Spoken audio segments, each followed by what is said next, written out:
Bismillahir Rahmanir Rahim. So before we discuss what that is Ilmul Bayan, yeah, correct. And Ilmul Bayan, you have what Ilmul, we have what Tashbih, and then we have what Majaz.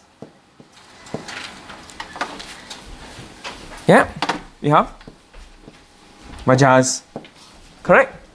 And under Majaz we have what Isti'ara. We've done our, we've completed Isti'ara. And then now we're going on to Majaz, Mursal. You following? Do you understand? Yeah? So Isti'ara is that. So Tashbih, you have two elements. Majaz, when you remove the Mushabbah and Mushabbah bihi. And that's Isti'ara in Majaz. And if the reason from the Asal meaning to the non-Asal meaning is Tashbih, the Alaqa is Tashbih, you call it Isti'ara. And if the reason from the original meaning to non-original meaning is not Alaqa, it's not Tashbih, you call it Majaz and Mursal.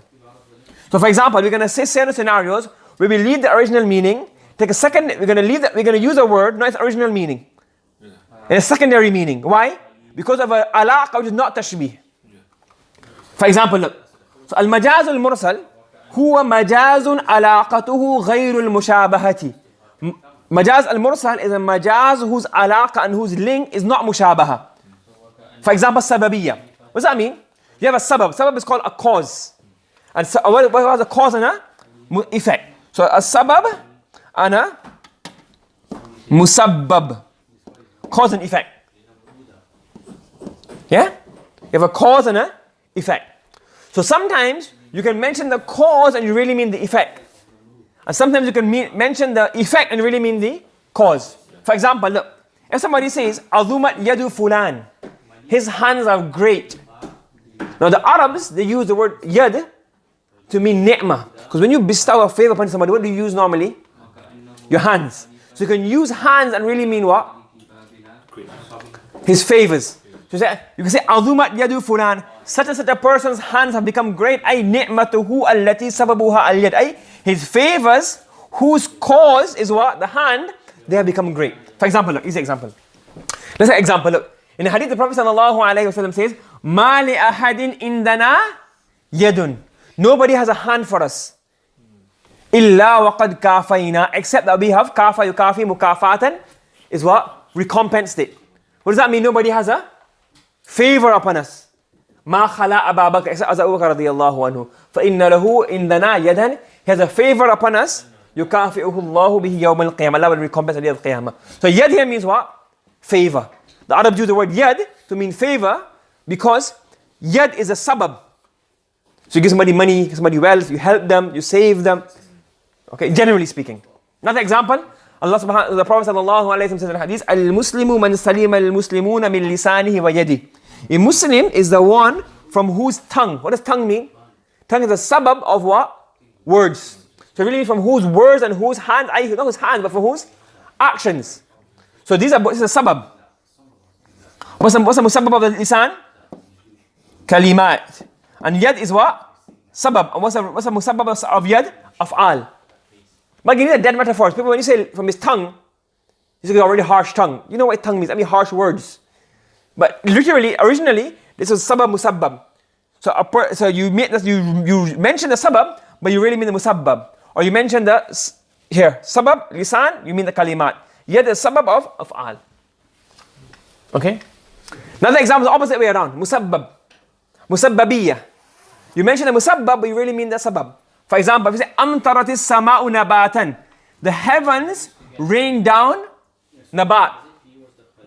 Produce. Heavens don't rain down produce, but the heaven rain down. Rain. But rain is a cause of what? Produce. So you mention the musabbab and you really mean the sabab. Ay mataran. Yatasabbabu anhu nabat. From which results what? Produce. Allah says in the Quran, Huwa alladhi yurikum ayati. He's the one who shows you He's the one who shows you his signs. وَيُنَزِّلُ لَكُم مِّنَ السَّمَاءِ رِزْقًا. And he sends down from the heavens rizqa, sustenance. Rizq doesn't come directly, but what comes down? Rain. And rain is the cause of sustenance. So you mention the musabbab and you really mean the sabab. Another example, وَسَارِعُوا إِلَى مَغْفِرَةٍ وَجَنَّةٍ. Hasten to Jannah, hasten to maghfirah. You can't hasten to Jannah. Who forgives? Allah. So you can't hasten to that. What can you hasten to? Al-a'mal allati yurithu maghfiratan. And al-a'mal lati yurithu jannatan. Hasten to those a'mal which cause maghfirah, which make you worthy of maghfirah. Hasten to those a'mal which make you worthy of Jannah. So in here, we've mentioned the musabbab, and we really mean the sabab. That's how the Arabs use this kind of speech. Another example is juz'iyya. You mention, you have a whole thing, and you have one juz of it. And you mention the juz and you mean the kull. Or you mention the kull and you mean the juz. For example, if you say, well, juz'iyya. For example, أَرْسَلْتُ الْعُيُونَ لِتَطَّلِعَ عَلَىٰ أَهْوَالِ الْعَدُوِ. I sent out the eyes so they may become aware of this, the condition of the enemy. You don't send eyes, what do you send?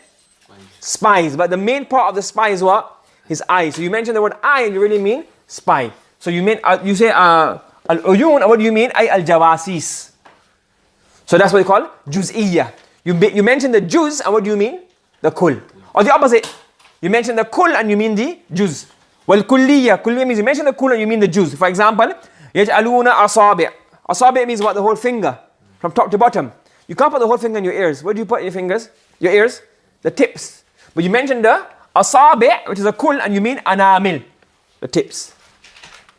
Okay? For example, that's in the Quran. فَتَحْرِيرُ رَقَبَةٍ. This is juz'iyya.